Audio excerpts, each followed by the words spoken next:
Hello students, তোমাদের সকলকে স্বাগত জানাচ্ছি তোমাদেরই চ্যানেলে। আজকে থেকে আমরা তোমাদের ক্লাস 10 অর্থাৎ মাধ্যমিকের চ্যাপ্টার নম্বর 7 পরমাণুর নিউক্লিয়াস এই অধ্যায়টা স্টার্ট করতে যাচ্ছি। তো স্টার্ট করার প্রথমে দেখে নিই যে এই চ্যাপ্টার থেকে মাধ্যমিকে কত নম্বর আসবে। অর্থাৎ আমরা প্রথমে নাম্বার ডিভিশনটা দেখে নিই যে কত নম্বর আসবে এবং কত নম্বরের প্রশ্ন থাকবে। চ্যাপ্টার নম্বর 7 পরমাণু নিউক্লিয়াসের নাম্বার ডিভিশন। এই চ্যাপ্টার থেকে এমসিকিউ আসবে একটা, সঠিক উত্তর নির্বাচন করো। এমসিকিউ একটা, 1 ইন্টু 1, 1 নম্বরের একটা। অতি সংক্ষিপ্ত প্রশ্নের উত্তর বা ভেরি শর্ট আনসার একটা আসবে, 1 নম্বরের একটা।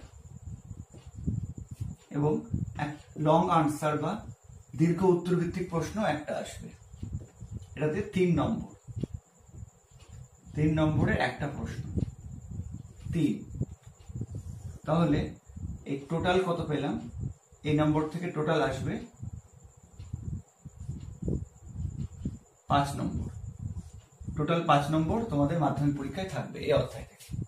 একটা এমসিকিউ, একটা অতি সংক্ষিপ্ত, একটা দীর্ঘ উত্তর ভিত্তিক প্রশ্ন। এবার এই যে দীর্ঘ উত্তর ভিত্তিক 3 নম্বরের প্রশ্ন, এখানে কিন্তু 2+1 এরকম আসতে পারে, বা 1+2 এরকম আসতে পারে, বা 3টা 1 নম্বরের আসতে পারে। কিন্তু সাধারণভাবে দেখা গেছে গত কয়েক বছরে যে 1+2 বা 2+1 এই ফরম্যাটে সাধারণভাবে আসে। তো তার মানে বুঝতেই পারছো এই চ্যাপ্টার থেকে তোমাকে যেমন শর্ট প্রশ্ন পড়তে হবে, 2টো শর্ট প্রশ্ন বা এখানে ধরলে 3টা শর্ট প্রশ্ন এবং একটা বড় প্রশ্ন। তো তোমাকে প্রত্যেকটা বিষয় খুঁটিয়ে খুঁটিয়ে পড়তে হবে। আর এই চ্যাপ্টারটা সম্বন্ধে পুরো যদি তোমাকে ডাউট ক্লিয়ার করতে হয় তাহলে কিন্তু তোমাকে অনেক কিছু এক্সট্রা পড়তে হবে। মানে তোমাকে পরীক্ষাতে লেখার পাশাপাশি যদি ফান্ডামেন্টাল প্রশ্নগুলো বা কনসেপচুয়াল প্রশ্নগুলো উত্তর দিতে হয় তাহলে কিন্তু তোমাকে একটু ডিটেলসে পড়তে হবে, নাহলে কিন্তু এই চ্যাপ্টারের যে কনসেপ্টগুলো সেগুলো তুমি বুঝতে পারবে না। কারণ তোমাদের সিলেবাসে জিনিসগুলো দেওয়া আছে কিন্তু পুঙ্খানুপুঙ্খভাবে ব্যাখ্যাগুলো করা নেই, তার ফলে কিন্তু ডাউট থেকে যায়। আর ডাউট থাকলে কিন্তু তোমার হচ্ছে চ্যাপ্টারটা পড়তে ভালো লাগবে না, কঠিন মনে হবে এবং তুমি কনসেপচুয়াল প্রশ্নগুলো আনসার করতে পারবে না। তো সেই জন্য এবার এই প্রসঙ্গে আসি যে আমি এই চ্যাপ্টারটা কিভাবে পড়াবো। আমি কিন্তু চ্যাপ্টারটা তোমরা যতটা নিতে পারবে বা তোমাদের ক্লাস অনুযায়ী যতটা দরকার তার থেকে একটু বেশি পড়াবো। অর্থাৎ আমি কিন্তু একটু ডিটেলসেই পড়াবো, তাতে প্রথম তোমাদের হয়তো মনে হবে যে একটু বেশি পড়াচ্ছে বা আমাদের নেই, কিন্তু তার ফলে তোমাদের কনসেপ্টটা এত বেশি স্ট্রং হয়ে যাবে। তোমরা যাই প্রশ্ন দিক, তোমরা কিন্তু যত কঠিনই প্রশ্ন দিক সিলেবাসের মধ্য থেকে যেমনই ফান্ডামেন্টাল প্রশ্ন দিক তোমরা কিন্তু করে আসতে পারবে। তো সেই জন্য আমি এই চ্যাপ্টারটার উপর টোটাল থিওরি পোর্শনের উপর টোটাল 5টা ভিডিও বানাবো, 5টা ভিডিও আমি আপলোড করব। থিওরি পোর্শনের উপর 5টা ভিডিও আপলোড করব এবং প্রত্যেকটা ভিডিওর সঙ্গে কিন্তু আমি যা যা পড়াচ্ছি তার প্রশ্ন উত্তরগুলো তোমরা পেয়ে যাবে একই সঙ্গে। ঠিক আছে? প্রত্যেকটা প্রশ্নে তোমরা কিন্তু প্রত্যেকটা ভিডিওর সঙ্গে তোমরা কিন্তু কি কি প্রশ্ন এবং তার উত্তর প্রত্যেকটা আমি কিন্তু বোর্ডে লিখে দেবো। ঠিক আছে? তোমরা সেখান থেকে অবশ্যই নোট করে নেবে। এবার হচ্ছে যদি দেখা যায় যে সমস্ত প্রশ্ন উত্তর এই 5টা ভিডিওতে কভার হচ্ছে না, তাহলে আমি 6 নম্বরে একটা ভিডিও বানাতে পারি, 6 ভিডিও, যেখানে আমি যে প্রশ্নগুলো হচ্ছে এর মধ্যে আমি আলোচনা করতে পারিনি সেগুলো আলোচনা করব, শুধু প্রশ্ন উত্তর, এবং তার সঙ্গে কিছু গাণিতিক প্রশ্ন কিন্তু এখান থেকে থাকবে, সেটা নিয়ে আমি আলোচনা করব। ঠিক আছে? তো টোটাল আশা করি ম্যাক্সিমাম 6টা ভিডিওর মধ্যে এই চ্যাপ্টারটা এমনভাবে তোমাদের তৈরি হয়ে যাবে তোমাদের এই চ্যাপ্টার নিয়ে আর কোনো প্রবলেম থাকবে না, যাই প্রশ্ন আসুক তোমরা করতে পারবে। ঠিক আছে? তো আজকে হচ্ছে এই ভিডিওর পার্ট 1 অর্থাৎ প্রথম ভিডিও। তো প্রথম ভিডিওতে কিন্তু আমি বেশি ডিটেলসে যাব না। প্রথম ভিডিওতে আমি শুধুমাত্র কি করব, তেজস্ক্রিয়তার সংজ্ঞা কিভাবে লিখবে, স্বাভাবিক তেজস্ক্রিয়তা কি, আচ্ছা, এবার সেখান থেকে তেজস্ক্রিয়তার বৈশিষ্ট্য, সেখান থেকে কত রকম প্রশ্ন আসতে পারে, আচ্ছা, তারপরে এবার হচ্ছে যে তেজস্ক্রিয়তা একটি নিউক্লিয় ঘটনা, এটা ব্যাখ্যা করো, 3 নম্বরের বড় প্রশ্ন। সেটা কি লিখবে। তারপরে হ্যাঁ, তেজস্ক্রিয় পরিবর্তনকে রাসায়নিক পরিবর্তন বলা যাবে কিনা, এবং তেজস্ক্রিয় পরিবর্তন রাসায়নিক পরিবর্তনের মধ্যে পার্থক্য, এবং সবশেষে তেজস্ক্রিয়তার কারণ নিয়ে আলোচনা করব। ঠিক আছে, কিন্তু এর পরের ভিডিওতে অর্থাৎ সেকেন্ড ভিডিওতে আমরা তেজস্ক্রিয়তা কেন হচ্ছে এটা নিয়ে ডিটেলসে আলোচনা করব। প্রথম ভিডিওতে তোমাদের পরীক্ষার জন্য যেটুকু দরকার কি লিখতে হবে সেটা নিয়ে আলোচনা করছি। ঠিক আছে, তো শুরু করছি। আজকে হচ্ছে পরমাণু নিউক্লিয়াস অধ্যায়। এবার আমরা এই চ্যাপ্টারের মূল আলোচনায় চলে আসি। তো এই চ্যাপ্টারের একদম প্রথমেই তোমাদের আছে তেজস্ক্রিয়তা বা রেডিও অ্যাক্টিভিটি। তো প্রথমে আমি এই সংজ্ঞাটা দেখে নিই যে সংজ্ঞাটা কিভাবে বলবো, তারপরে আসছি যে কিভাবে তেজস্ক্রিয়তা আবিষ্কার হলো। ঠিক আছে, সংজ্ঞাটা ভালো করে দেখো। তোমরা চাইলে ভিডিওটা পজ করে নিয়ে সংজ্ঞাটা নোট করে নিতে পারো, আমি একদম কমপ্লিট সংজ্ঞা লিখে দিয়েছি। দেখো, নিউক্লিয়াস গঠিত যে ধর্মের প্রভাবে কতকগুলি ভারী মৌলের পরমাণুর নিউক্লিয়াস যাদের ভর সংখ্যা 210 বা তার অপেক্ষা বেশি কি হয়, কোনো বাহ্যিক প্রভাবক যেমন চাপ, তাপ, উষ্ণতা ইত্যাদি ছাড়াই স্বতঃস্ফূর্তভাবে বিয়োজিত হয়ে নতুন মৌলের নিউক্লিয়াসে পরিণত হয় এবং অদৃশ্য রশ্মি কি আলফা, বিটা, গামা বিকিরণ করে, যারা খুব পাতলা ধাতব পাত ভেদ করতে পারে, অন্ধকারে ফটোগ্রাফিক প্লেটকে আক্রান্ত করতে পারে এবং গ্যাসের মধ্য দিয়ে যাওয়ার সময় গ্যাসকে আয়নিত করতে পারে। ভারী মৌলগুলির নিউক্লিয়াস গঠিত সেই বিশেষ ধর্মকে তেজস্ক্রিয়তা বলে। এটা কিন্তু কমপ্লিট সংজ্ঞা, তোমরা চাইলে পজ করে লিখে নিতে পারো। ওকে, আচ্ছা, এবার এখান থেকে যে বিশেষ বৈশিষ্ট্যগুলো পাচ্ছি দেখো। প্রথমে যেটা দিয়েছি নিউক্লিয়াস ঘটিত ঘটনা, তেজস্ক্রিয়তা একটা নিউক্লিয়াস ঘটিত ঘটনা। আচ্ছা, এবার তেজস্ক্রিয়তা কোনো বাহ্যিক প্রভাবক যেমন চাপ, তাপ, উষ্ণতা ইত্যাদি দ্বারা প্রভাবিত হয় না, ইত্যাদি ছাড়াই এই ঘটনাটা ঘটে। আচ্ছা, আর কি হয়, স্বতঃস্ফূর্তভাবে ঘটে, এটা একটা স্বতঃস্ফূর্ত ঘটনা। আচ্ছা, এবং এই ঘটনার ফলে কি হয়, কিছু অদৃশ্য রশ্মি বিকিরিত হয়, তারা হচ্ছে আলফা, বিটা, গামা। আচ্ছা, এরা কি করতে পারে, ফটোগ্রাফিক প্লেটকে আক্রান্ত করতে পারে, বা হচ্ছে খুব পাতলা ধাতব পাত ভেদ করতে পারে এবং গ্যাসকে আয়নিত করতে পারে। ঠিক আছে, তারপরে আমরা কিন্তু এই সংখ্যাটা থেকে কিন্তু আমরা অনেকগুলো ছোট ছোট প্রশ্ন পাচ্ছি। ঠিক আছে, এগুলো নিয়ে আবার আমরা বৈশিষ্ট্যের মধ্যে বিশেষভাবে আলোচনা করব। আচ্ছা, এবার এখান থেকে সিমিলার একটা প্রশ্ন দেয় যে স্বাভাবিক তেজস্ক্রিয়তা, স্বাভাবিক তেজস্ক্রিয়তা বলতে কি বোঝো, বা স্বাভাবিক তেজস্ক্রিয়তার সংজ্ঞা দাও। ঠিক আছে, তো জেনে রাখবে এই যে সংজ্ঞাটা, এটাই কিন্তু স্বাভাবিক তেজস্ক্রিয়তার সংজ্ঞা, বা তোমাদের সিলেবাসে কিন্তু স্বাভাবিক তেজস্ক্রিয়তাটাই আছে। ঠিক আছে, স্বাভাবিক তেজস্ক্রিয়তাই কিন্তু তোমাদের সিলেবাসের অন্তর্ভুক্ত। তাহলে এবার এখানে কি চেঞ্জ করবে, যদি তোমাকে কখনো স্বাভাবিক তেজস্ক্রিয়তা কি দিয়ে দেয়, এই সংজ্ঞাটাই লিখবে, এখানে মাইনর কিছু চেঞ্জ করতে হবে। এখানে বলবে কতকগুলি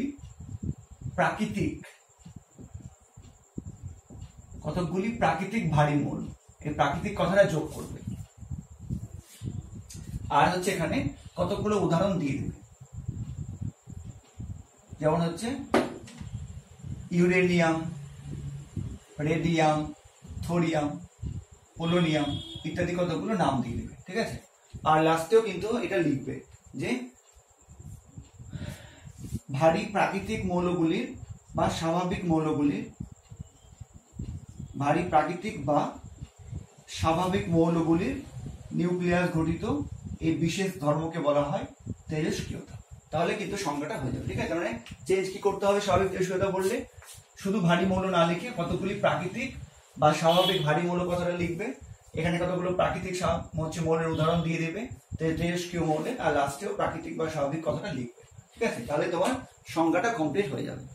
আচ্ছা, এবার প্রশ্ন হচ্ছে যে এই যে তেজস্ক্রিয়তা সম্বন্ধে আমি যে সংজ্ঞাটা লিখলাম এটা কোথা থেকে আসলো, অর্থাৎ তেজস্ক্রিয়তা কিভাবে আবিষ্কার হলো। তেজস্ক্রিয়তা কিন্তু একদিনে আবিষ্কার হয়নি, তেজস্ক্রিয়তা বিভিন্ন বিজ্ঞানীর নিরলস প্রচেষ্টার মাধ্যমে আমরা এই যে সংজ্ঞা বা এই যে বৈশিষ্ট্যগুলো এগুলো কিন্তু পেয়েছি। তো প্রথম কে আবিষ্কার করেছিল, কিভাবে আবিষ্কার করেছিল সেটা তোমাদের এবার জানাচ্ছি। ঠিক আছে, আশা করি সংখ্যাটা লেখা হয়ে গেছে, আমি মুছে দিচ্ছি।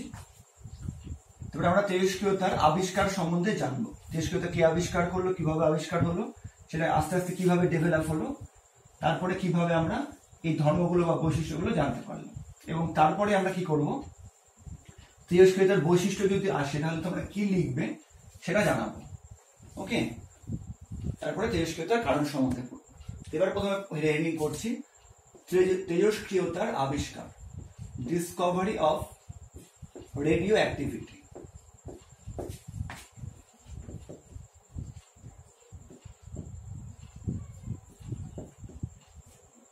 দেখো তেজস্ক্রিয়তার আবিষ্কার কিভাবে হলো? 1896 খ্রিস্টাব্দে 1896 খ্রিস্টাব্দে বিজ্ঞানী রন্টজেন, তোমরা নাম শুনে থাকবে, বিজ্ঞানী রন্টজেন কি করেন? এক্স রশ্মি আবিষ্কার করেন।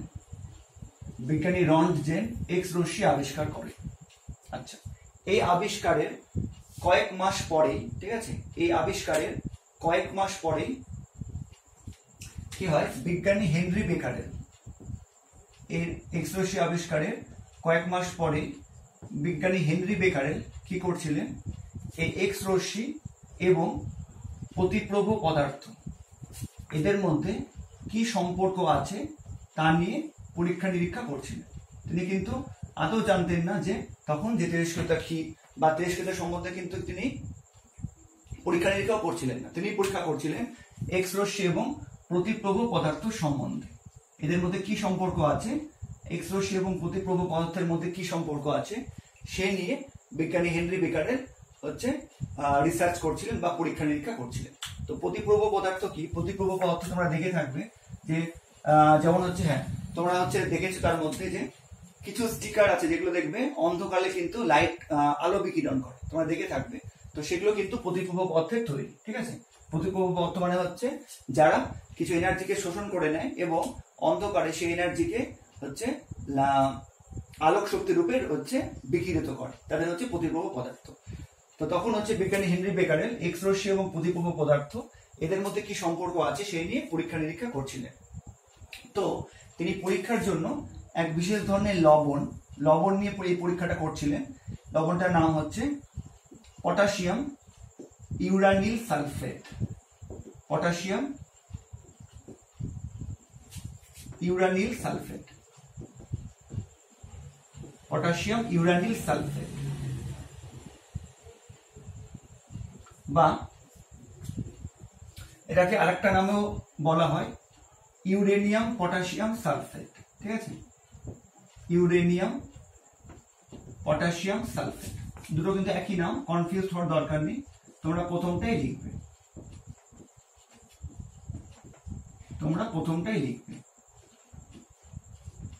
আচ্ছা, পটাশিয়াম ইউরানিল সালফেট বা ইউরেনিয়াম পটাশিয়াম সালফেট দুটো একই, তোমাদের লিখতে হলে প্রথমটাই লিখবে, ঠিক আছে।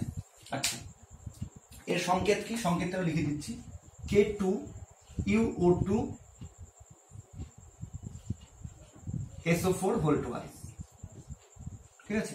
এই সংকেতটা হচ্ছে K2UO2 SO4 ভোল্টওয়াইজ, বা এটাকে এরকম করেও লেখা যেতে পারে K2SO4 UO2 SO4, একই সংখ্যা, ঠিক আছে। যেটা ইচ্ছা হয় সেটা লিখবে, কারণ দুটোই ঠিক, ঠিক আছে। তো বিজ্ঞানী হেনরি বেকারেল এই পটাশিয়াম ইউরানিল সালফেট বা ইউরেনিয়াম পটাশিয়াম সালফেট এটা নিয়ে পরীক্ষা করছিল। কিভাবে পরীক্ষা করছিল? এটা কিন্তু একটা লবণ, ঠিক আছে। এটা কিন্তু হচ্ছে একটা সল্ট বা একটা লবণ। কিসের? হচ্ছে ইউরেনিয়ামের একটা লবণ, শক্ত লবণ, সলিড। আচ্ছা, এবার কি করছিল পটাশিয়াম হচ্ছে বিজ্ঞানী হেনরি বেকারেল কি করেছিল ঠিক পরীক্ষাটাতে? হেনরি বেকারেল কি করেছিল? একটা ফটোগ্রাফিক প্লেটকে, ঠিক আছে, একটা ফটোগ্রাফিক প্লেটকে কালো কাপড়ে মুড়িয়ে দিয়েছিল। মুড়িয়ে দিয়ে কি করেছিল? তার উপরে এই লবণটা রেখেছিল। মনে করো এটা হচ্ছে ফটোগ্রাফিক প্লেট বা এক্স রে প্লেট, তোমরা চেনো। এই ফটোগ্রাফিক প্লেটকে কি করেছিল? কালো কাপড়ে মুড়ে দিয়েছিল। কারণ তোমরা জানো ফটোগ্রাফিক প্লেট কিন্তু যদি সূর্যের আলোর বা যে কোনো আলোর সংস্পর্শে আসে তাহলে কিন্তু কি হবে?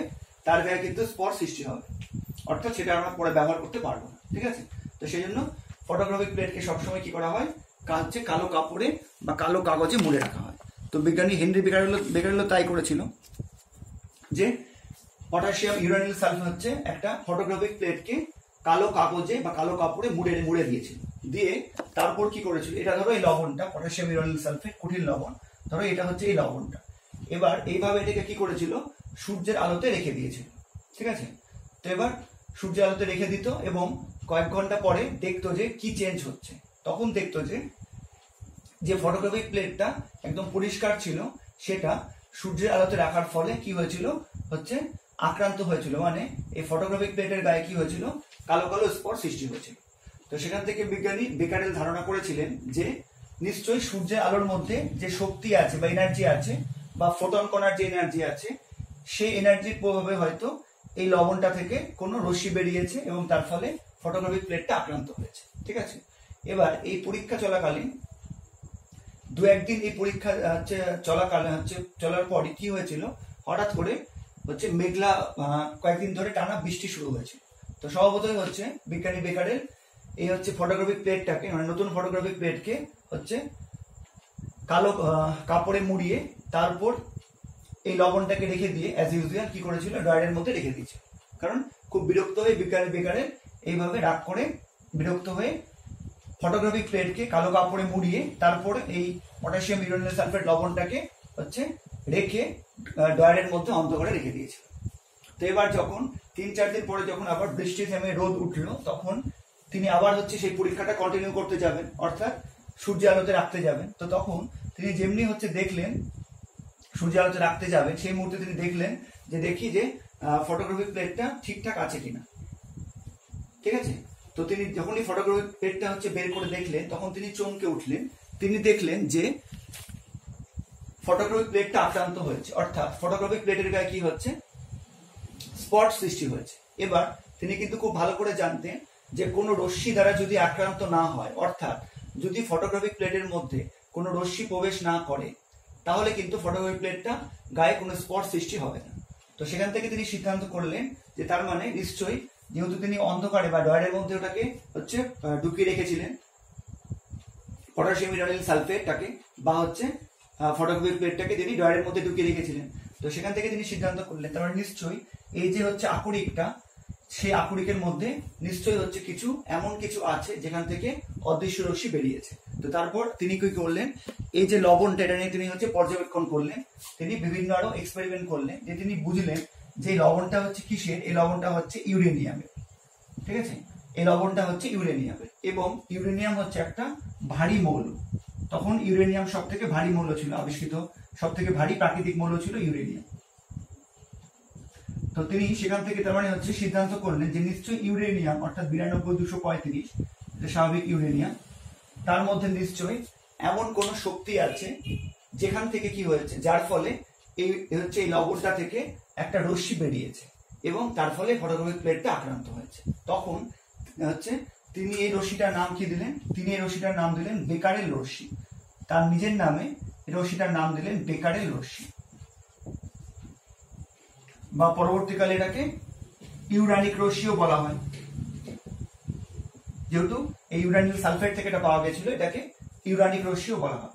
তো তোমাদের কিন্তু এই একটা প্রশ্ন এখান থেকে দেয় যে বেকারেল রশ্মির অপর নাম কি, তখন বলবো হচ্ছে তেজস্ক্রিয় রশ্মি, বা ইউরানিক রশ্মির অপর নাম কি, তখন বলবো হচ্ছে তেজস্ক্রিয় রশ্মি। ঠিক আছে, তো তারপরে হচ্ছে বিজ্ঞানী হেনরি বেকারেল আরো পরীক্ষা নিরীক্ষা করে এই তেজস্ক্রিয়তা সম্বন্ধে আরো কিছু তথ্য দেন এবং তাকেই বলা হয় যে তেজস্ক্রিয়তার জনক। তোমার যদি বলা হয় তেজস্ক্রিয়তার জনক কি, তাহলে বলবে হেনরি বেকারেল। আচ্ছা, এর কয়েক বছর পরেই কিন্তু তোমরা নাম জানো অবশ্যই পিয়ের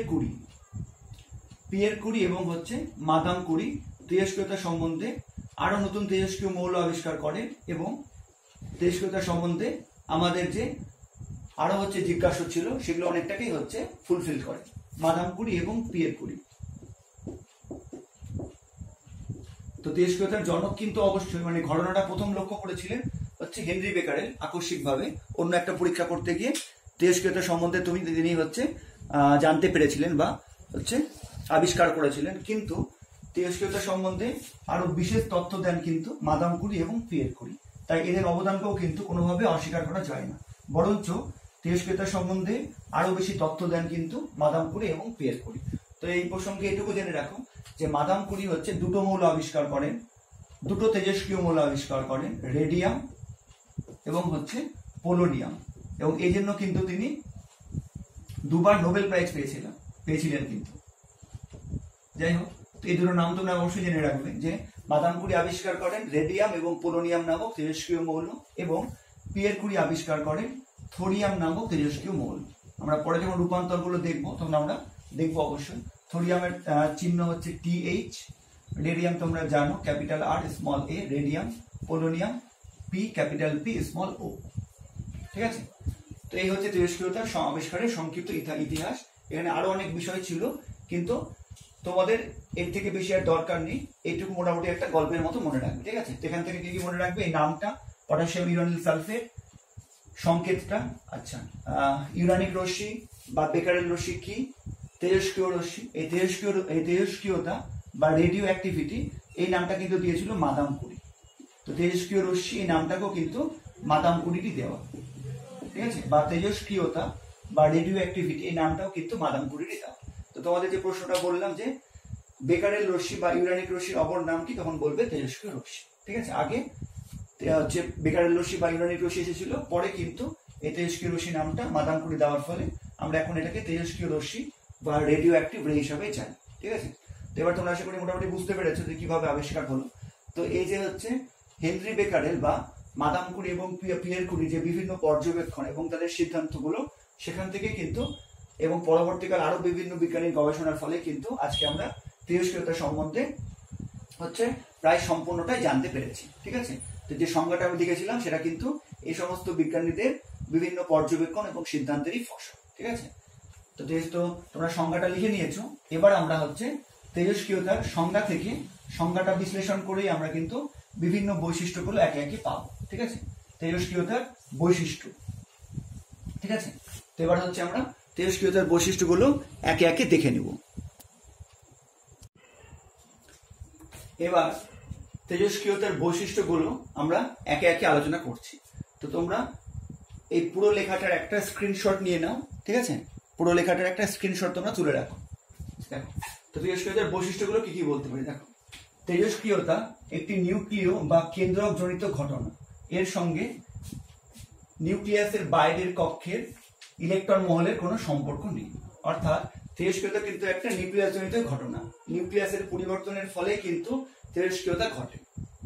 2 নম্বর, তেজস্ক্রিয়তা একটি স্বতঃস্ফূর্ত ও বিরামহীন ঘটনা। এটা সংজ্ঞাতেও বলেছিলাম যে তেজস্ক্রিয়তা কিন্তু নিজে থেকেই ঘটবে, অর্থাৎ এটা স্পন্টেনিয়াস, নিজে থেকেই ঘটবে এবং হচ্ছে বিরামহীন ঘটনা। কিছু সময় অন্তর অন্তর কোনো তেজস্ক্রিয় পদার্থ থেকে তেজস্ক্রিয় রশ্মি বিকিরণ ঘটতে থাকবে এবং এটা স্বতঃস্ফূর্তভাবে ঘটবে।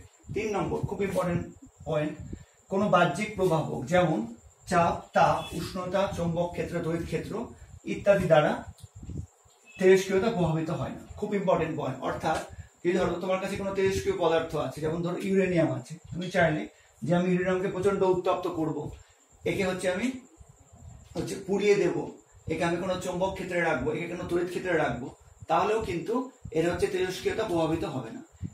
ইউরেনিয়াম বা যে কোনো তেজস্ক্রিয় পদার্থ বা মৌল আগে যেরকম হচ্ছে তেজস্ক্রিয় ধর্মটা দেখাতো, এদেরকে যদি আমি চাপ, তাপ, উষ্ণতা বা যে কোনো বাহ্যিক প্রভাবক দিই, তাহলেও কিন্তু এর তেজস্ক্রিয়তা একই রকম ধর্ম দেখাবে। অর্থাৎ আগে যেরকম ভাবে নির্দিষ্ট সময় অন্তর স্বতঃস্ফূর্তভাবে আলফা, বিটা বা গামা রশ্মি বিকিরণ করতো, এই প্রভাবকগুলোর উপস্থিতিতেও কিন্তু একই রকম ভাবে তেজস্ক্রিয় রশ্মি বিকিরণ করবে বা তেজস্ক্রিয় ধর্ম প্রদর্শন করবে। অর্থাৎ আমরা বলতে পারি যে কোনো বাহ্যিক প্রভাবক দ্বারা কিন্তু তেজস্ক্রিয়তা প্রভাবিত হবে না। 4 নম্বর, সাধারণভাবে 210 বা তার বেশি ভর সংখ্যা বিশিষ্ট মৌলগুলি তেজস্ক্রিয়তা ধর্ম প্রদর্শন করে। এটা সংজ্ঞাতেও পড়েছিলাম কেন হচ্ছে এরকম, এটা আমরা ডিটেলসে পড়বো, চিন্তা করো না, প্রথমে বৈশিষ্ট্যগুলো বুঝে নাও। 5 নম্বর, তেজস্ক্রিয় মৌলের নিউক্লিয়াস থেকে কি হয়, আলফা, বিটা বা গামা এই 3 ধরনের উচ্চ বেতন ক্ষমতা সম্পন্ন রশ্মি নির্গত হয়। এদেরকে আমরা বলি তেজস্ক্রিয় রশ্মি। এটা একটা প্রশ্ন দেয়, তেজস্ক্রিয় রশ্মি কি। ঠিক আছে। 6 নম্বর, তেজস্ক্রিয়তার ফলে নতুন মৌলের নিউক্লিয়াসের সৃষ্টি হয়, তাই একে কৃত্রিম মৌলান্তর বলা হয়। এটা খুব ইম্পর্টেন্ট পয়েন্ট। 7 নম্বর, খুব ইম্পর্টেন্ট বৈশিষ্ট্য, স্টার্ট দিয়ে রাখছি এটাতে, যে তেজস্ক্রিয় পদার্থের রাসায়নিক পরিবর্তন হলেও তেজস্ক্রিয়তার মাত্রা অপরিবর্তিত থাকে। অর্থাৎ কোনো মৌল ও তার যে কোনো যৌগের তেজস্ক্রিয় ধর্ম একই থাকে। এই বৈশিষ্ট্যটা একটু বোঝার চেষ্টা করি। ঠিক আছে, যেমন ধরে নাও, কোথায় লিখবো, এই ফাঁকা জায়গাটায় লিখছি। ঠিক আছে, এই ফাঁকা জায়গাটায় লিখছি। ধরে নাও তুমি তোমার কাছে কোনো তেজস্ক্রিয় মৌল আছে রেডিয়াম, এর সঙ্গে তুমি গাঢ় সালফুরিক অ্যাসিডের বিক্রিয়া ঘটালে, তার ফলে কি হবে, রেডিয়াম সালফেট উৎপন্ন হবে প্লাস হচ্ছে হাইড্রোজেন গ্যাস উৎপন্ন হবে। ঠিক আছে, এবার রেডিয়ামকে আমরা কি করলাম, রাসায়নিক পরিবর্তনের মাধ্যমে কি করলাম, রেডিয়াম সালফেটে পরিণত করলাম। ঠিক আছে, তো এবার দেখা যাবে যে বিক্রিয়ার আগে এর তেজস্ক্রিয়তা যেমন ছিল, রেডিয়াম যৌগ মৌলটা যেমন ভাবে আলফা বিটা বা গামা রশ্মি বিকিরণ করছিল, বা রেডিয়ামের তেজস্ক্রিয়তার মাত্রা যেমন ছিল, যৌগ উৎপন্ন করার পরেও কিন্তু একই রকম ভাবে হচ্ছে তেজস্ক্রিয়তা ধর্ম দেখাবে। অর্থাৎ কোনো তেজস্ক্রিয় মৌল থেকে যদি আমরা কোনো তেজস্ক্রিয় যৌগে রূপান্তর করা হয়, তাহলেও কিন্তু তার তেজস্ক্রিয়তার কোনো পরিবর্তন ঘটবে না। এটা কিন্তু খুব ইম্পর্টেন্ট একটা বৈশিষ্ট্য। ঠিক আছে, তেজস্ক্রিয়তা কিন্তু কোনো পরিবর্তন ঘটবে না। আচ্ছা, এবার এই যে বৈশিষ্ট্যগুলো, 7টা বৈশিষ্ট্য লিখেছি, প্রতিটাই কিন্তু একটা একটা করে শর্ট প্রশ্ন হিসাবে গুরুত্বপূর্ণ, যাতে আমরা প্রত্যেকটা মনে রাখার চেষ্টা করবো। আচ্ছা, আর কি লিখতে পারতাম, আরো লিখতে পারতাম, যেগুলো সংখ্যার মধ্যে আমরা বলেছিলাম যে তেজস্ক্রিয় রশ্মিগুলি উচ্চ বেদন ক্ষমতা সম্পন্ন, এরা হচ্ছে কোনো পাতলা ধাতব পাতকে ভেদ করতে পারে, তারপরে এরা অন্ধকারে কোনো হচ্ছে ফটোগ্রাফিক প্লেটকে আক্রান্ত করতে পারে, তেজস্ক্রিয় রশ্মিগুলি গ্যাসের মধ্যে যাওয়ার সময় কোনো গ্যাসের মধ্য দিয়ে গ্যাসকে অতিক্রম করার সময় তাদেরকে আয়নিত করতে পারে। এরকম আরো কিন্তু অনেকগুলো বৈশিষ্ট্য হবে। ঠিক আছে, তো আমি 7টাই বৈশিষ্ট্য হচ্ছে লিখেছি এবং তোমাদের বোঝালাম, বাকিগুলো তোমাদের বলে দিলাম। তোমরা তেজস্ক্রিয়তার বৈশিষ্ট্য আসলে কিন্তু 6টা বা 7টা এরকম রেডি করে রাখবে, বিশেষ বিশেষ বৈশিষ্ট্যগুলো। ঠিক আছে, এবার এখান থেকে তোমাদের আরেকটা প্রশ্ন দেয়, এখান থেকে তোমাদের 3 নম্বরের একটা বড় প্রশ্ন দেয়, সেটা আমি যদিও আবার পরে আলোচনা করব, কিন্তু এখন এই প্রসঙ্গে বলে রাখি যে তেজস্ক্রিয়তা একটি নিউক্লিয় ঘটনা বা তেজস্ক্রিয়তা একটি কেন্দ্রক জনিত ঘটনা, ব্যাখ্যা করো। এটাই ব্যাখ্যা করতে দেয়। নম্বর 3 নম্বরের বড় প্রশ্নের জন্য কিন্তু খুবই ইম্পর্টেন্ট। এখন পর্যন্ত মাধ্যমিকে একবারও আসেনি, সেই জন্য আরো বেশি ইম্পর্টেন্ট। ঠিক আছে, তেজস্ক্রিয়তা একটি নিউক্লিয়াস জনিত ঘটনা বা নিউক্লিয় ঘটনা বা কেন্দ্রক জনিত ঘটনা ব্যাখ্যা করো, এটাই একটা প্রশ্ন। তখন 3 নম্বরের যেহেতু প্রশ্ন, তোমাকে মিনিমাম 3টে পয়েন্ট দিতেই হবে। ঠিক আছে, এর আমি পরে আবার ডিটেলস আলোচনা করব, কিন্তু এখন এই বৈশিষ্ট্যগুলো দিয়ে কিন্তু আমি বোঝাতে পারবো, সেজন্য আমি এখানে অলরেডি একবার আলোচনা করে দিচ্ছি। ঠিক আছে, দেখো তো কি বলবো তেজস্ক্রিয়তার বৈশিষ্ট্য, তেজস্ক্রিয়তা নিউক্লিয় ঘটনা, এর উত্তরে কি বলবো, তখন আমরা বলবো যে তেজস্ক্রিয়তা একটি নিউক্লিয়াস জনিত ঘটনা, তা নিচের কতগুলি ব্যাখ্যার মাধ্যমে হচ্ছে ব্যক্ত করা হলো। তো 1 নম্বর কি বলবো, প্রথম বৈশিষ্ট্য বলবো আমি 7 নম্বরটা, 1 নম্বর 7 নম্বরটা হয়ে যাবে আমার 1 নম্বর বৈশিষ্ট্য। কি বলবো, এটা প্রথমে বলবো যে তেজস্ক্রিয় পদার্থের রাসায়নিক পরিবর্তন হলেও তেজস্ক্রিয়তার মাত্রা অপরিবর্তিত থাকে। অর্থাৎ কোনো মৌল ও তার যে কোনো যৌগের তেজস্ক্রিয় ধর্ম একই থাকে। এই ইকুয়েশনটা তোমরা দেখাবে, radium plus H2SO4 equal to radium sulphate plus H2।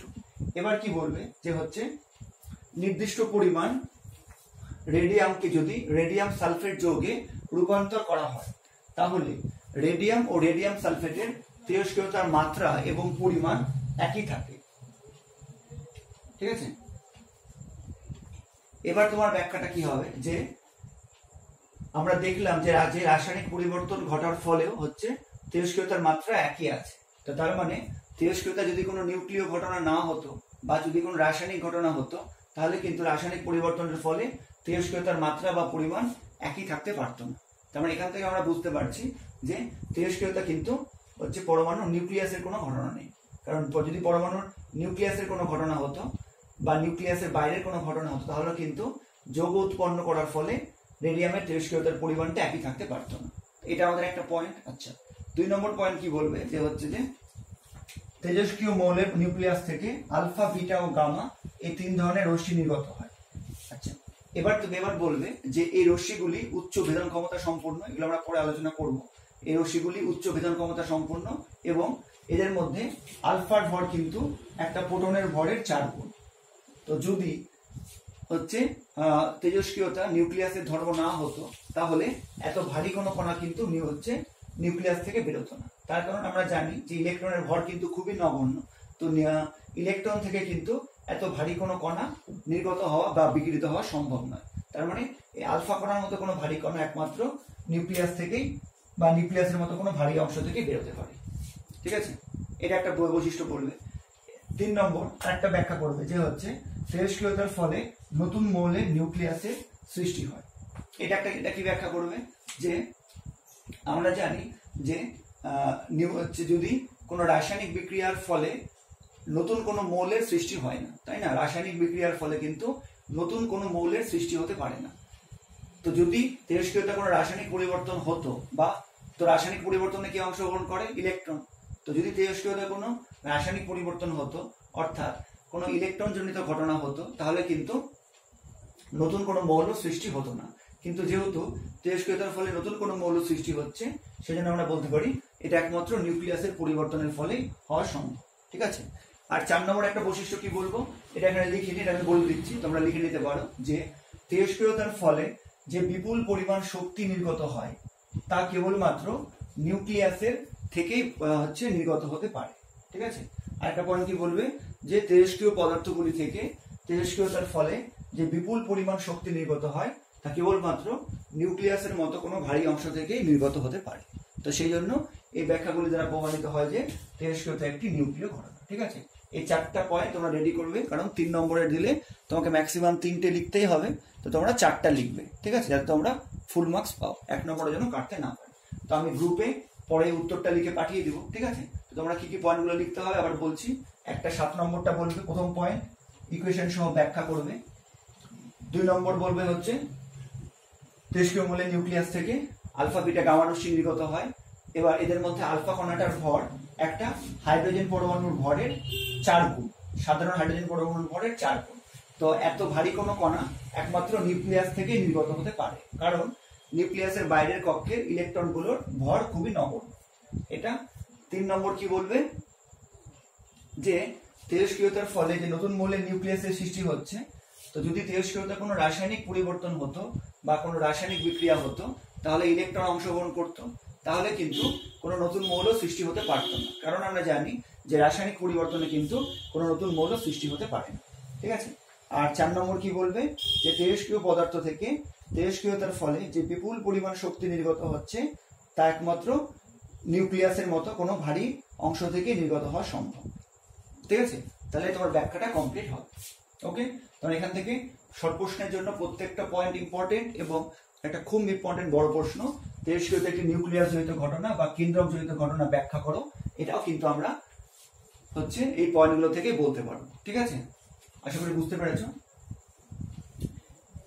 আচ্ছা, এবার প্রশ্ন হচ্ছে যে তেজস্ক্রিয়তাকে তাহলে কি আমরা কোন রাসায়নিক বিক্রিয়া বলতে পারি, বা তেজস্ক্রিয়তা কি একটি রাসায়নিক পরিবর্তন? যদি এই প্রশ্নটা তোমাকে দেয়, তাহলে তার উত্তর কি বলবো, এটা এবার দেখে নি। ঠিক আছে। প্রশ্নটা কি বললাম, যে তেজস্ক্রিয়তা কি একটি রাসায়নিক বিক্রিয়া, এটা হচ্ছে প্রশ্ন। মানে প্রশ্নটা লিখে নাও, আমি উত্তরটাও সম্পূর্ণ একটু বলে দিয়ে লিখে দিচ্ছি। তেজস্ক্রিয়তা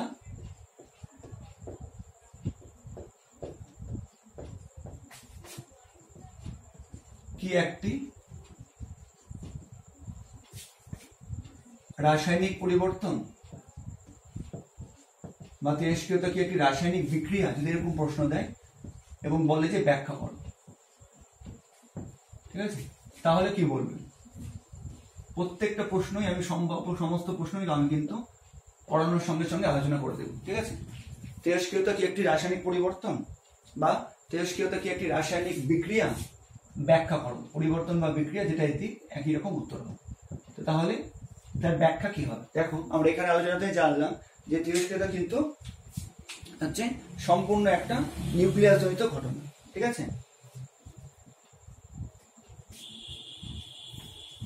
তো তোমাদের যুক্তি কি হবে, তোমরা এইভাবেই বলবে, যে প্রথমে এইভাবে শুরু করবে যে তেজস্ক্রিয়তা কোনো রাসায়নিক পরিবর্তন বা কোনো রাসায়নিক বিক্রিয়া নয়, এটি সম্পূর্ণভাবে একটি নিউক্লিয়াস জনিত বিক্রিয়া। তারপরে কারণ দিবে 1 নম্বর 2 নম্বর এইভাবে। কারণ 1 নম্বর, রাসায়নিক বিক্রিয়ায়, আমি একটু স্পিডে সংক্ষেপে লিখছি, তোমরা পরে ভিডিওটা পজ করে লিখে নিও। রাসায়নিক বিক্রিয়ায় পরমাণুর বাইরের কক্ষের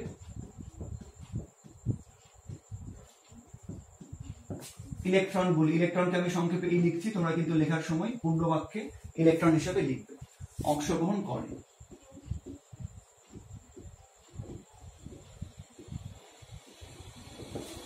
কিন্তু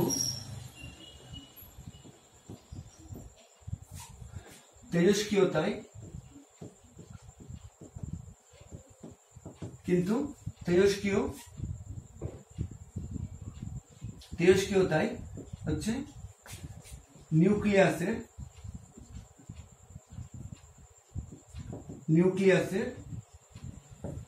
অভ্যন্তরস্থ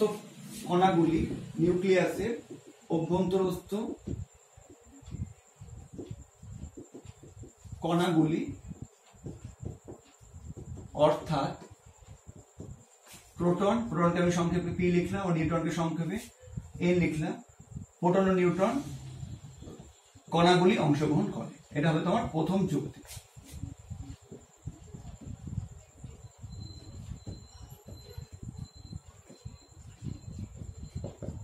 ঠিক আছে, এটা হবে তোমার প্রথম যে যুক্তি। এবার 2 নম্বর কি লিখবে? 2 নম্বর লিখবে হচ্ছে রাসায়নিক পরিবর্তনে বা রাসায়নিক বিক্রিয়ায় কোনো নতুন মৌলের সৃষ্টি হয় না।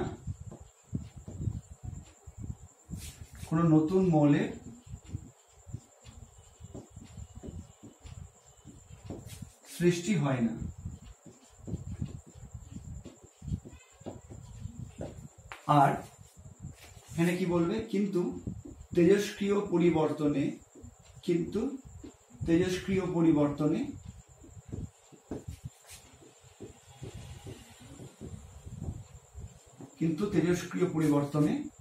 নতুন মৌলের সৃষ্টি হয়। কেন হয়, কিভাবে হয়, এগুলো আমরা ডিটেলস দেখবো। ঠিক আছে, আগে আমরা এই সংক্রান্ত প্রশ্নগুলো, উত্তর লেখার কৌশলগুলো আগে দেখে নিই। ঠিক আছে, তার মানে প্রশ্নটা হচ্ছে তেজস্ক্রিয়তা কি একটি রাসায়নিক পরিবর্তন বা রাসায়নিক বিক্রিয়া? ব্যাখ্যা করো। তার উত্তর কি বলবে? প্রথমে বলবে যে তেজস্ক্রিয়তা কোনো রাসায়নিক পরিবর্তন নয়, এটি সম্পূর্ণ নিউক্লিয়াস জনিত একটি ঘটনা। কারণ 1 নম্বর, রাসায়নিক বিক্রিয়ায় পরমাণুর বাইরের কক্ষে বা এখানে লিখতে পারো সর্ববহিস্থ কক্ষে, রাসায়নিক বিক্রিয়ায় পরমাণুর সর্ববহিস্থ কক্ষের ইলেকট্রনগুলি, ইটাকে পুরো বাক্যে লিখবে, ইলেকট্রনগুলি অংশগ্রহণ করে। কিন্তু তেজস্ক্রিয় পরিবর্তনে নিউক্লিয়াসের অভ্যন্তরস্থ কণাগুলি অর্থাৎ প্রোটন ও নিউট্রন অংশগ্রহণ করে। 1 নম্বর। 2 নম্বর পয়েন্ট কি দিবে? রাসায়নিক পরিবর্তনে কোনো নতুন মৌলের সৃষ্টি হয় না, কিন্তু তেজস্ক্রিয় পরিবর্তনে নতুন মৌলের সৃষ্টি হয়। ঠিক আছে, এই দুটো পয়েন্ট দিলে তোমাদের যথেষ্ট। এটাও তোমরা স্ক্রিনশট তুলে নাও, পরে তোমরা পরিষ্কারভাবে লিখে নিবে। ঠিক আছে, আচ্ছা, এটা একটা প্রশ্ন গেল। আচ্ছা, এবার এর সিমিলার একটা প্রশ্ন আসছে এবার, যে তেজস্ক্রিয় পরিবর্তন এবং রাসায়নিক পরিবর্তন তো দুটো আলাদা পরিবর্তন, বুঝলাম, এদের মধ্যে পার্থক্য কি হবে, তাই না? এরকমও কিন্তু প্রশ্ন দেয়, সেটাও আমি তোমাদের লিখে দিচ্ছি, চিন্তা নেই, এবং বুঝিয়েও দিচ্ছি। তেজস্ক্রিয় পরিবর্তন এবং রাসায়নিক পরিবর্তনের মধ্যে পার্থক্য। ঠিক আছে, এটা বুঝে দিলাম। আশা করি তোমরা স্ক্রিনশট নিয়ে নিয়েছো বা ভিডিও পজ করে লিখে নিয়েছো। ঠিক আছে, তো প্রত্যেকটা প্রশ্নই কিন্তু আমি চেষ্টা করবো যে কভার করার, এবং যদি প্রত্যেকটা প্রশ্ন কভার না হয় তাহলে থিওরি পোর্শন কমপ্লিট হয়ে গেলে একটা আলাদা প্রশ্ন উত্তরের জন্য একটা আলাদা করে ভিডিও বানাবো, যে প্রশ্নগুলো বাদ পড়ে যাবে বলে আমার মনে হয়। ঠিক আছে, দেখো এবার তার মানে প্রশ্নটা কি দাঁড়ালো, যে রাসায়নিক পরিবর্তন এবং তেজস্ক্রিয় পরিবর্তন এর মধ্যে পার্থক্য। আচ্ছা, উপরটা এটা মুছে দিচ্ছি, দিয়ে এখানে লিখছি, তাহলে জায়গাটা বেশি হবে। এটাও কিন্তু তোমরা আমার লেখার সঙ্গে সঙ্গে ভিডিও পজ করে হয় তোমরা লিখে নেবে, আর না হলে স্ক্রিনশট তুলে রেখে দাও। ভিডিও দেখার পরে কিন্তু সঙ্গে সঙ্গে তোমরা লিখে নেবে, পরের জন্য কিন্তু ফেলে রাখবে না, বা বারবার করে ভিডিও দেখারও দরকার নেই। একবার ভিডিও দেখে কিন্তু সমস্ত নির্যাসটুকু নিয়ে নেবে।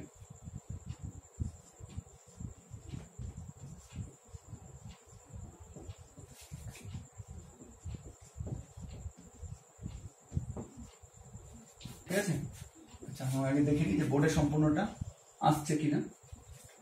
বোর্ডের সম্পূর্ণটা আসছে, ঠিক আছে, বোঝা যাচ্ছে। আচ্ছা, ঠিক আছে, স্কেল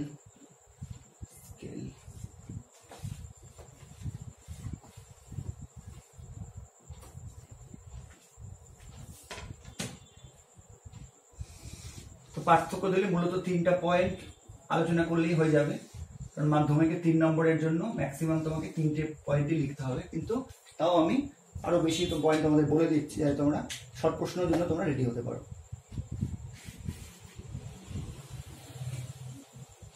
তো প্রথম যেটা সেটা তোমরা হচ্ছে আগের প্রশ্নে আলোচনা করেছি যে রাসায়নিক পরিবর্তনে, আমি শর্টে লিখছি, রাসায়নিক পরিবর্তনে পরমাণু সর্ববহিস্থ কক্ষের, এটা কিন্তু পরিবর্তন বলতে রাসায়নিক পরিবর্তন, সর্ববহিস্থ কক্ষের, এটা কিন্তু আমি সংক্ষেপে লিখছি, তোমরা লেখার সময় কিন্তু পূর্ণ বাক্যে ইলেকট্রন বানান করে লিখ, ঠিক আছে? এইভাবে কিন্তু পরীক্ষাতে লিখে দিলে কিন্তু কেটে দেবে, গোল করে কেটে দেবে। আচ্ছা, আর তেজস্ক্রিয় পরিবর্তনে কি অংশগ্রহণ করে? তেজস্ক্রিয় পরিবর্তনে, মানে এখানে তেজস্ক্রিয় ধরে নাও, তেজস্ক্রিয় পরিবর্তনে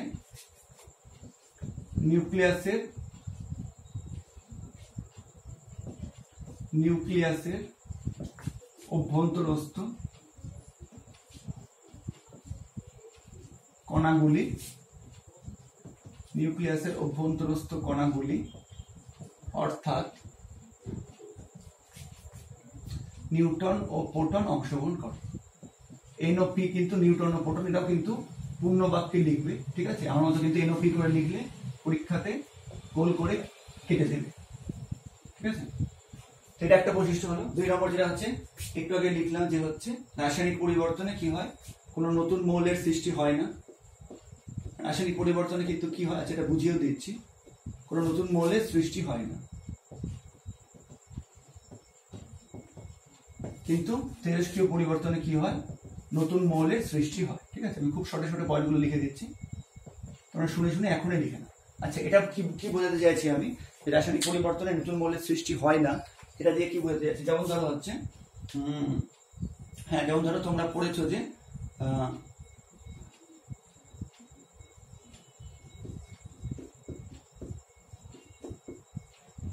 ফেমাস ইকুয়েশন হচ্ছে তোমাদের অজৈব রসায়নে তোমাদের পড়িয়েছি যে অ্যামোনিয়া প্রস্তুতির, পরীক্ষাগারে অ্যামোনিয়া প্রস্তুতির সমীকরণ, এই সমীকরণটা লিখছি 2H4Cl প্লাস হচ্ছে ক্যালসিয়াম হাইড্রোক্সাইড, তাহলে কি হবে 2NH3 অ্যামোনিয়া গ্যাস উৎপন্ন হবে, প্লাস কি হবে CaCl2 প্লাস কি হবে 2H2O, ঠিক আছে? 2 মিনিট 4। তো এবার এখানে দেখো কোনো নতুন মৌলের সৃষ্টি হয় না বলতে আমি কি বোঝাতে চাইছি, এখানে কিন্তু NH4Cl আছে, তো NH4Cl কে ভাঙলে কি পাবো আমি, NH3 প্লাস HC, তাই না? তাহলে এখানে যে NH3 উৎপন্ন হয়েছে সেটা কিন্তু NH4Cl থেকে এসেছে, এটা কোনো নতুন মৌল হলো না, বা কোনো নতুন হচ্ছে কিছু উৎপন্ন হলো না, ঠিক আছে? এবার CaCl2 এটা কোথেকে এসেছে, ক্যালসিয়াম আর ক্লোরিন যুক্ত হয়, তো কোনো নতুন যৌগ উৎপন্ন হতে পারে, ঠিক আছে? রাসায়নিক পরিবর্তনে কোনো নতুন যৌগ সৃষ্টি হতে পারে, যেমন আমি দেখছি যে এখানে ছিল ক্যালসিয়াম হাইড্রোক্সাইড, এখানে হয়ে গেছে CaCl, ঠিক আছে? জলটা প্রথমে ছিল না, বিক্রিয়ার পূর্বে বিক্রিয়ার পরে জল উৎপন্ন হয়েছে, নতুন যৌগ সৃষ্টি হতে পারে রাসায়নিক পরিবর্তনে বা রাসায়নিক বিক্রিয়ার ফলে, কিন্তু নতুন মৌল কিন্তু সৃষ্টি হতে পারে না। যেটা আমাদের মনে হচ্ছে যে নতুন মৌল অ্যামোনিয়া সৃষ্টি হয়েছে, এটা কিন্তু অলরেডি এই যৌগটা NH4Cl যৌগটার মধ্যেই ছিল, কিন্তু তেজস্ক্রিয় পরিবর্তনে কিন্তু যেহেতু নিউক্লিয়াসের গঠন সম্পূর্ণ পরিবর্তিত হয়, তার ফলে নতুন মৌল সৃষ্টি হয়। কিভাবে কেন সৃষ্টি হয় এগুলো আমরা অবশ্যই দেখবো, ঠিক আছে? বোঝা গেছে পয়েন্টটা? খুব গুরুত্বপূর্ণ পয়েন্ট, কিন্তু শর্ট প্রশ্নও দেয়। আচ্ছা, এবার হচ্ছে 3 নম্বর হচ্ছে বৈশিষ্ট্য, যেটা হচ্ছে বৈশিষ্ট্যের মধ্যে আলোচনা করেছি। 3 নম্বর পয়েন্ট যে হচ্ছে কোনো বাহ্যিক প্রভাবক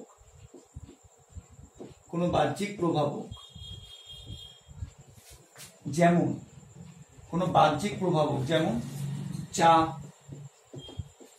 তাপ, উষ্ণতা, চৌম্বক ক্ষেত্র ইত্যাদি দ্বারা কি হয়, রাসায়নিক বিক্রিয়া প্রভাবিত হয়, ইত্যাদি দ্বারা রাসায়নিক বিক্রিয়া প্রভাবিত হয়,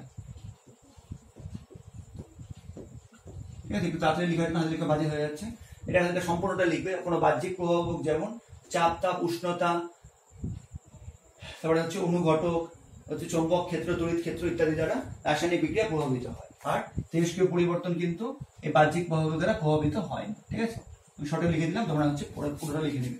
এবার 4 নম্বর কি লিখতে পারবো, হচ্ছে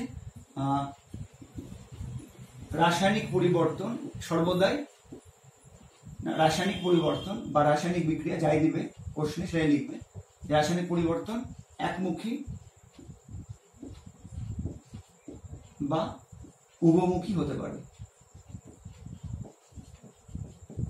রাসায়নিক পরিবর্তন একমুখী বা উভমুখী হতে পারে। যেমন যেমন কি হবে তোমরা জানো যে হ্যাঁ, যেমন তোমরা হচ্ছে স্পর্শ পদ্ধতিতে পড়েছো, স্পর্শ পদ্ধতির দ্বিতীয় ধাপে যখন সালফার ডাই অক্সাইডকে অক্সিজেন দ্বারা জারিত করে SO3 উৎপন্ন করা হয়, কি কি লাগে অনুঘটক, 450 ডিগ্রি সেলসিয়াস তাপমাত্রা এবং 1 থেকে 3 বায়ুমণ্ডলীয় চাপ এবং V2O5 ভ্যানাডিয়াম পেন্টক্সাইড অনুঘটক লাগে। যাই হোক, সেগুলোতে যাচ্ছি না। তো SO2 থেকে SO3 উৎপাদনের যে প্রক্রিয়া সেখানে কিন্তু হচ্ছে উভমুখী বিক্রিয়া ঘটে, অর্থাৎ SO2 প্লাস O2 যুক্ত হয়ে যেমন SO3 উৎপন্ন হতে পারে, আবার এটা সম্মুখ বিক্রিয়া, আবার বিপরীত বিক্রিয়ায় কিন্তু SO3 বিয়োজিত হয়ে SO2 এবং O2 তে হচ্ছে বিয়োজিত হতে পারে। ঠিক আছে, এখানে প্লাস তাপও উৎপন্ন হয়, ওগুলো আর লিখছি না। কারণ রাসায়নিক বিক্রিয়া বা রাসায়নিক পরিবর্তন কি হতে পারে, হচ্ছে একমুখী বা হচ্ছে উভমুখী, উভয় হতে পারে, উভমুখী উভয় হতে পারে, উভয়ই হতে পারে। কিন্তু তেজস্ক্রিয় পরিবর্তন, কিন্তু তেজস্ক্রিয় পরিবর্তন সর্বদাই কি হবে, একমুখী। তার মানে হচ্ছে যে কোন একটা তেজস্ক্রিয় মৌল থেকে যখন কোনো নতুন মৌল উৎপন্ন হলো, কোনো তেজস্ক্রিয় মৌল থেকে যখন কোনো নতুন মৌল উৎপন্ন হলো, তখন ওটা কিন্তু আবার ব্যাক করে ফিরে আসতে পারবে না। অর্থাৎ ধরে নেওয়া হচ্ছে এই একটা তেজস্ক্রিয় মৌল, এখান থেকে বি কোনো তেজস্ক্রিয় মৌল উৎপন্ন হলো, এবার এখান থেকে আবার নতুন তেজস্ক্রিয় মৌল সি উৎপন্ন হতে পারবে, কিন্তু সি থেকে আবার বি মৌল উৎপন্ন হলো বা বি মৌল থেকে আবার এই মৌল ফিরে আসলো, উৎপন্ন হলো, এরকম কিন্তু হতে পারে না। ঠিক আছে, বোঝা গেছে ব্যাপারগুলো? আচ্ছা, এবার হচ্ছে আর কি লিখবো, যে তোমরা জানো যে রাসায়নিক বিক্রিয়া বা রাসায়নিক পরিবর্তনের ফলে কি হতে পারে, তাপ উৎপন্ন হতে পারে বা তাপ শোষিত হতে পারে। ঠিক আছে, রাসায়নিক পরিবর্তন কি হতে পারে, তাপ উৎপাদক,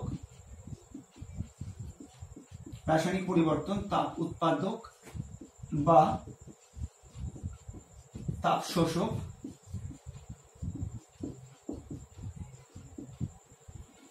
উভয় হতে পারে।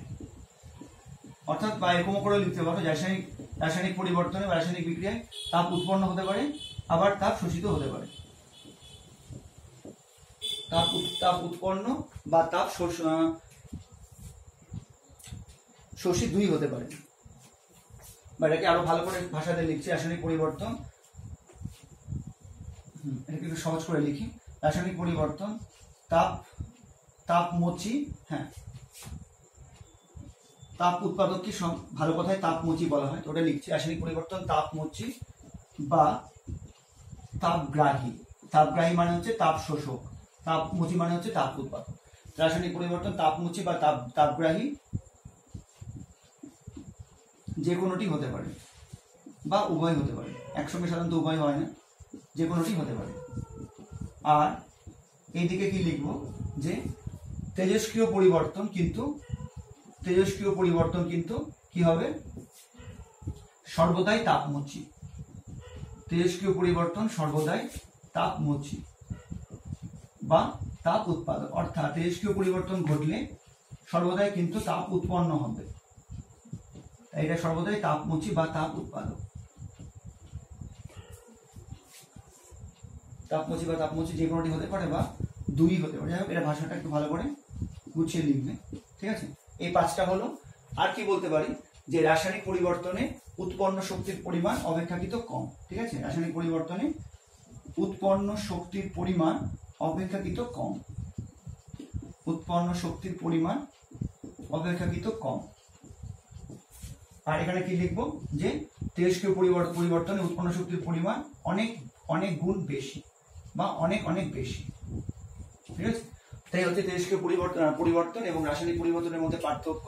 তোমরা পার্থক্যের জন্য হয়তো 3টে পয়েন্ট লিখলেই তোমাদের হয়ে যাবে, কিন্তু প্রত্যেকটা পয়েন্ট থেকে কিন্তু শর্ট প্রশ্ন বা এমসিকিউ বা ফান্ডামেন্টাল প্রশ্ন আসতে পারে, তাই তোমরা প্রত্যেকটা যেন তোমরা রেডি করে রাখো। ঠিক আছে, আচ্ছা, এবার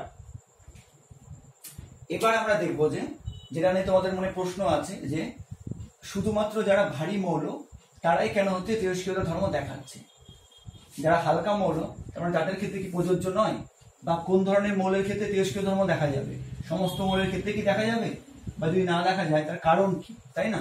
এবার কিন্তু হচ্ছে এই তেজস্ক্রিয়তার কারণ এটা নিয়ে আমরা বিশ্লেষণ করব। তো প্রথমে একদম বেসিক আলোচনা করব তোমাদের পরীক্ষায় লেখার মতো, তোমাদের পরীক্ষায় আসলে কিভাবে লিখবে, এবং তারপরে আমরা ডিটেলসে পুরো ব্যাপারটা আস্তে আস্তে জানবো। ঠিক আছে? তেজস্ক্রিয়তার কারণ। ঠিক আছে, এবার আমাদের আলোচনার বিষয় হচ্ছে তেজস্ক্রিয়তার কারণ। ওকে, এবার আমরা তেজস্ক্রিয়তার কারণটা দেখে নিই। তো তেজস্ক্রিয়তার কারণটা মনে হয় লেখাটা একটু বাইরে বেরিয়ে গিয়েছে, আমি একবার পড়ে দিচ্ছি তারপরে বুঝিয়ে দিচ্ছি। দেখো, তেজস্ক্রিয়তার কারণ কি বললে তোমরা কি লিখবে, এই লেখাটা লিখবে, স্ক্রিনশট উঠিয়ে নাও, পরে ভালো করে লিখে নেবে এবং আগে বুঝে নাও। দেখো, কোন পরমাণুর নিউক্লিয়াসে দু ধরনের বল কাজ করে জানি আমরা, একটা হচ্ছে প্রোটন প্রোটন কুলম্বীয় বিকর্ষণ বল, এবং অপরটি হলো নিউক্লিয়ন অর্থাৎ নিউট্রন ও প্রোটনের মধ্যে ক্রিয়াশীল নিউক্লিয় আকর্ষণ বল। এই নিউক্লিয় আকর্ষণ বলকে কিন্তু আমি বলছি নিউক্লিয় বল। তো যে কোনো পরমাণু নিউক্লিয়াসের মধ্যে দুটো বল কাজ করে, একটা হচ্ছে প্রোটন প্রোটন বিকর্ষণ বল, এটাকে বলছি, এখানে লেখা আছে কুলম্বীয় বিকর্ষণ বল, এবং নিউক্লিয়ন। নিউক্লিয়ন মানে কি তোমরা হচ্ছে ক্লাস 9-এ পড়েছো। নিউক্লিয়ন বলতে কি বোঝায়, নিউট্রন এবং প্রোটনকে একসঙ্গে বলা হয় নিউক্লিয়ন, তাই তো?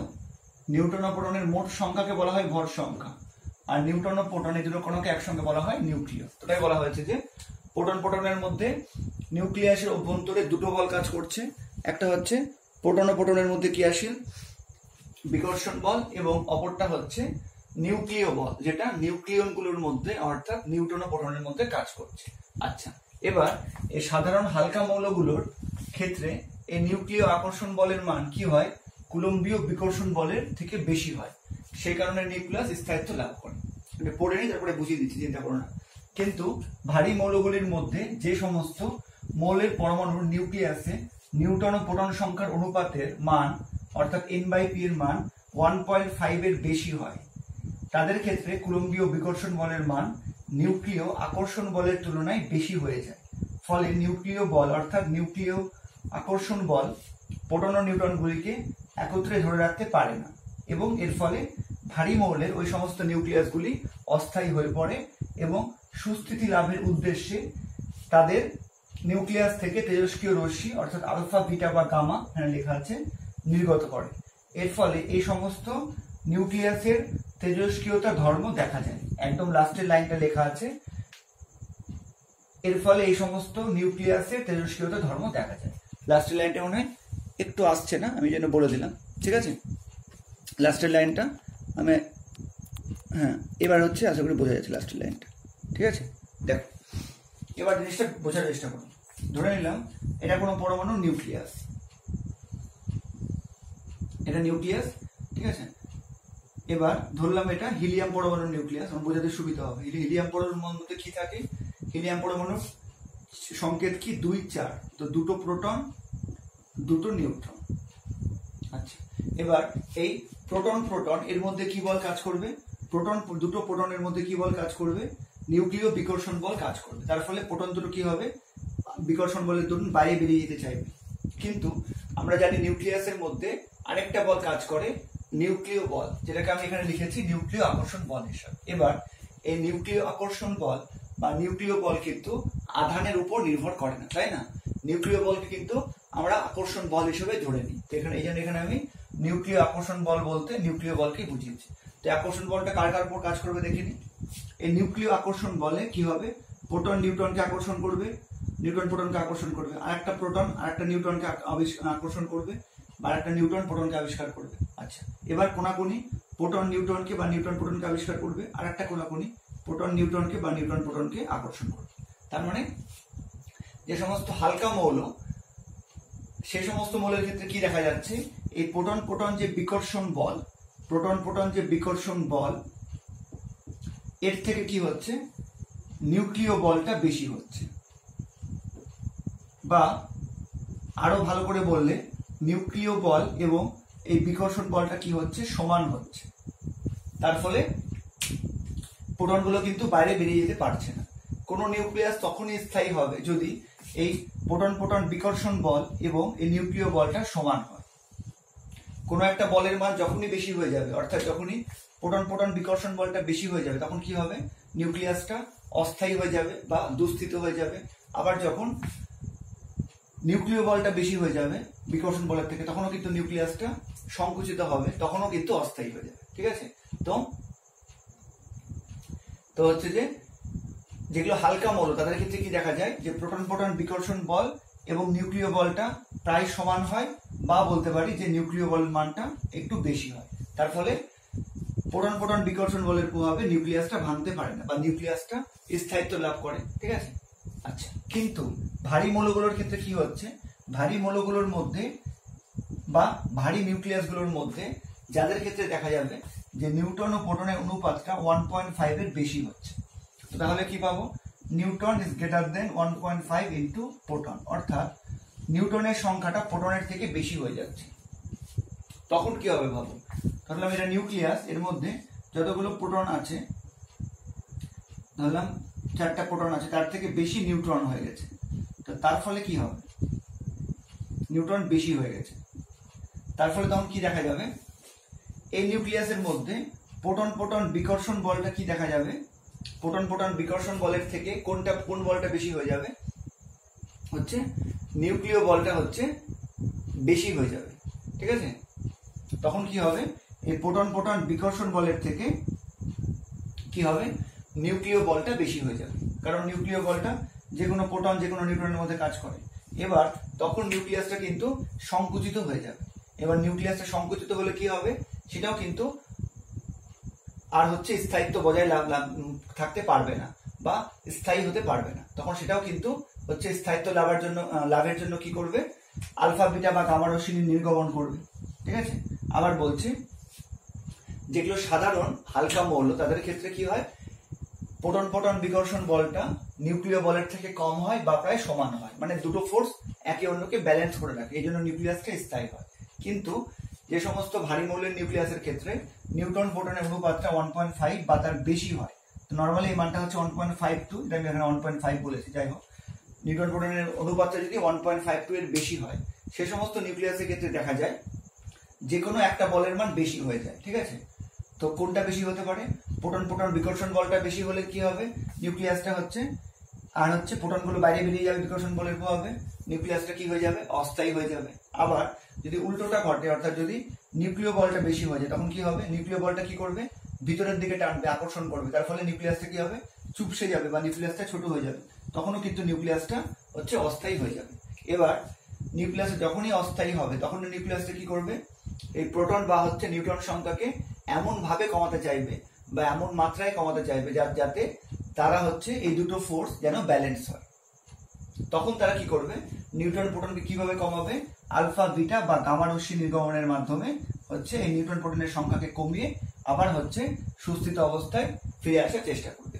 এই জন্যই কিন্তু তেজস্ক্রিয়তা ঘটে। ঠিক আছে, তো আমরা এর পরের ভিডিওতে তেজস্ক্রিয়তা সম্বন্ধে হচ্ছে এই বিষয়টা সম্বন্ধে আরো ডিটেলসে পড়বো, তখন তোমরা আসলে বুঝতে পারবে যে তেজস্ক্রিয়তা কেন ঘটছে, কেন ভারী মৌলগুলো তেজস্ক্রিয় হচ্ছে, বা আর এই যে বললাম যে 1.52 বা 1.5 নিউটন প্রোটনের অনুপাতটা, এটা কিন্তু শুধুমাত্র ভারী মৌলগুলোর ক্ষেত্রেই প্রযোজ্য, হালকা মৌলগুলোর ক্ষেত্রে কিন্তু এটা প্রযোজ্য নয়। ঠিক আছে, তো এরপরের ভিডিওতে আমি অর্থাৎ হচ্ছে তেজস্ক্রিয়তা বা পরমাণু নিউক্লিয়াস পার্ট 2, এই ভিডিওতে আমি এই তেজস্ক্রিয়তা কেন হচ্ছে, কেন কিছু মৌলের ক্ষেত্রে তেজস্ক্রিয় ধর্ম দেখা যাচ্ছে, কেন সমস্ত মৌলের ক্ষেত্রে দেখা যাচ্ছে না, হালকা মৌলগুলোর ক্ষেত্রেও কিছু মৌলের আইসোটোপের ক্ষেত্রে দেখা যায়, কেন এগুলো হয়, এগুলো পুরোটা নিয়ে ডিটেলসে আলোচনা করবো। ঠিক আছে, ততক্ষণে তোমরা এই ভিডিওটা দেখে এখান থেকে যে বোঝানোর চেষ্টা করলাম সেটা তোমরা হচ্ছে গ্যাদার করে নাও, এরপরের ভিডিওতে আমি ডিটেলসে আলোচনা করবো। ঠিক আছে, তাহলে নেক্সট ভিডিওতে আবার দেখা হচ্ছে, ততক্ষণ পড়াশোনা চালিয়ে যাও।